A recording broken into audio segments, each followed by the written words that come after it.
Hello and welcome to another Pauper video.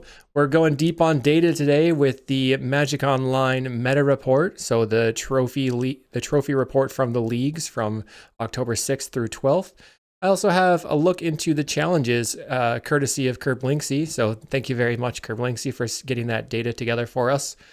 If you're interested in sideboard guides for the decks I like to play, check out patreon.com. If you want early access to videos, check out the join button for the members section of the YouTube. That's in the description, I think, or there's a join button below the video. Make sure to check out cardmarket.com, the largest seller of Magic the Gathering cards in Europe. If you want to pick up some of these sweet decks. So let's hop right into it.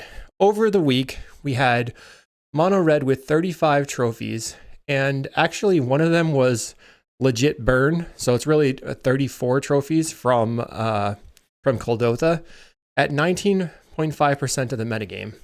But what's really interesting is 35 seems like a lot to be 19.5% of the metagame. We actually had 179 trophies over the week. That's wild. The previous week that I had a video for was only 127 trophies in September. And then a few weeks before that, we were hovering around the mid 140s. So it's awesome to see that there's a lot more people playing Magic Online, playing the Pauper leagues.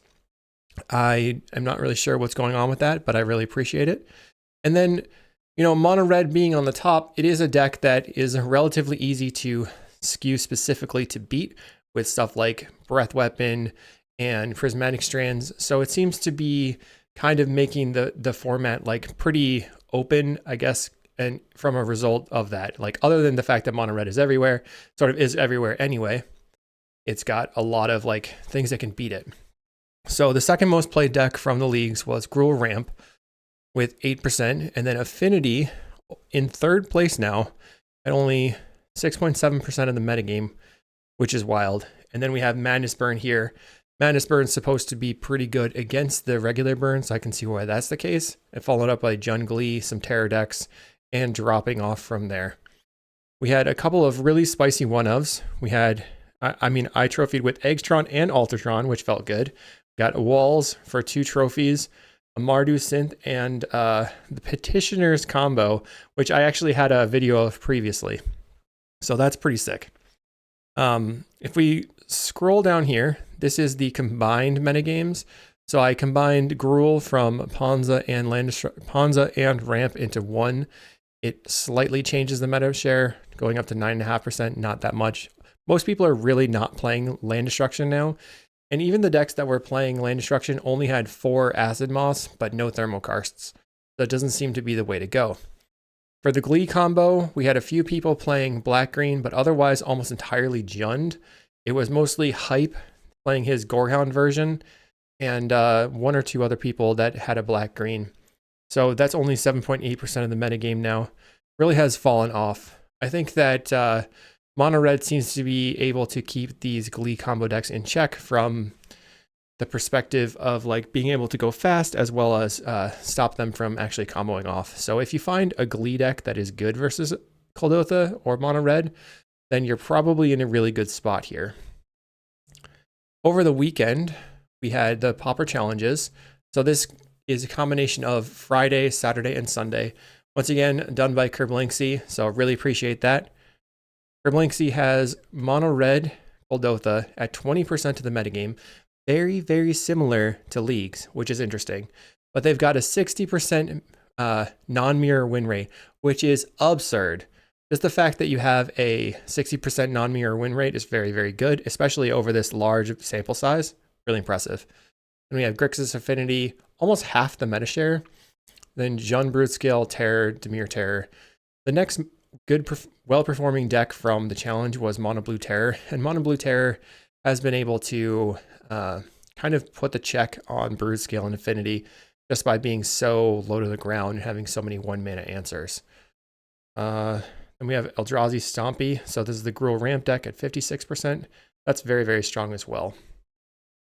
In the actual Pauper qualifier, which was a large Pauper PTQ, but it was really an RCQ on Magic Online, the most played deck still Kuldotha, but the win rate here is just abysmal. I don't know if that means that there was so many people just trying to try their luck or what the deal was, but it just tanked. And there's no really well-performing deck until Golgari Brood-Scale with only 6 pilots at a 60% win rate. So that's very interesting to see. So moving on from there, that kind of covers the overview of the leagues and the challenges. And let's hop into some of the decks that I thought were pretty cool. Hop over here. We'll start with deck number 1. This is my Esper Familiars deck. I do have a couple of videos.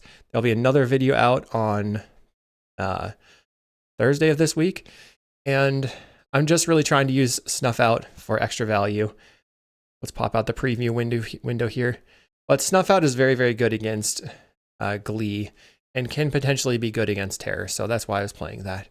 I also, wanted to hype myself up with this sweet Eggs deck. If you've never played Eggs before, the way this works is it's got Foundry Inspector to make artifact spells you cast cost 1 less to cast, a bunch of 1-mana things like Candy Trail, Chromatic Star, and then Conjurer's Bauble.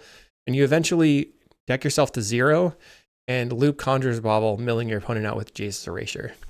And then you can Frantic Salvage, which puts all your artifacts on top of your deck and you draw through them again, getting extra triggers.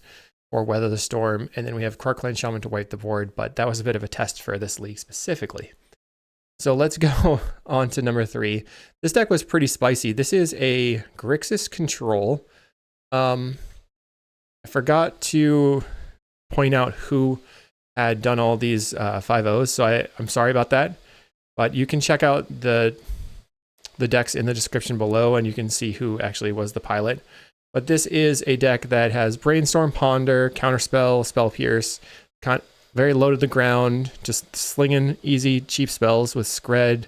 But they're splashing black for Snuff Out and Thorn of the Black Rose. We've got 3 total Monarch creatures and Murmuring Mystic to close the game. And Lorien Revealed can help them splash, which is just kind of neat. Just thought it was sweet to see a Grixis deck. And in the sideboard, they've got Trespasser's Curse to try to stall Glee a little bit. All right, we're going up the list of spicy scale. We've got a Mardu Ephemerate. Mardu Ephemerate is similar to Mardu Synth, but instead of using Synth for value, it is using Cleansing Wildfire to ramp. They've got 5 Inspectors, 3 Ephemerates, and then a bunch of tech stuff like one-ofs of Thraben Charm, Cast Down, and Terminate that they can get back. You can flicker your Dawnbringer Cleric, your Inspiring Overseer, or your Refurbished Familiar. And then they've got a bunch of emblems with Palace Sentinels and Goliath Paladin and Galvanic Blast to just dome your opponent or take out tons of creatures. This deck also can play Dust to Dust in the sideboard, which is important. And they've got Breath Weapons, Pyroblast effects, Gorilla Shaman. I think it's probably well set versus the metagame, especially if you're playing Prismatic Strands into a mono red metagame. Deck number 5. This is called Madness Burn, but it's actually Blue-Black Madness, which is sweet. This is from Ivern OP. I do remember that one. And this deck looks to use the Modern Age and Vampire's Kiss to madness out like Alms the Vein, Kitchen Imp, and then they have Advanced Stitchwing, which says discard 2 cards, return it from your graveyard to the battlefield tapped. And you can use that to pitch stuff as well. We've got Careful Study. And it's just like a value control deck, which is really cool. Having this just be like, draw a card, use your blood token, draw a card, 3 life swing, and then you get to go off. Got Snuff Outs as well. I can see how that would be well positioned in the metagame. Seems like Snuff Out is just like a really good place to be, as well as all this life gain. 6th, the most spicy. Here it comes. It's Burn. You never thought Burn would be the spicy deck, but here we are. This player actually trophied with literal Burn. They've got 4 Thermo Alchemist, 4 Sawblade Scamp as their pingers, and then 4 Bolt, 4 Spike, 4 Chain Lightning, Flame Rift, which is an old tech, which says deals 4 damage to each player, so 2 mana deal 4, 4 Rift Bolt, 4 Skewer, 4 Fire Blast, 4 Shard Volley, a very, very clean list, and I'm impressed that they are actually able to get a trophy. Smash the Smithereens, very, very good against Affinity, and the Festivities good against the Kuldotha decks. Keldon Marauders is an older card that says Vanishing 2.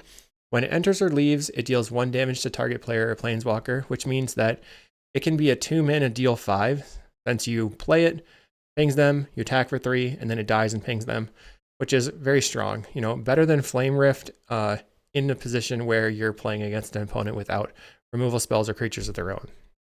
Cast into the Fire also for affinity. So it looks like they're hating really hard on both affinity and mono red, and that might have carried them. Now, the most spicy deck of the week, come on, you got to give it to the blue-green Persistent Petitioners deck.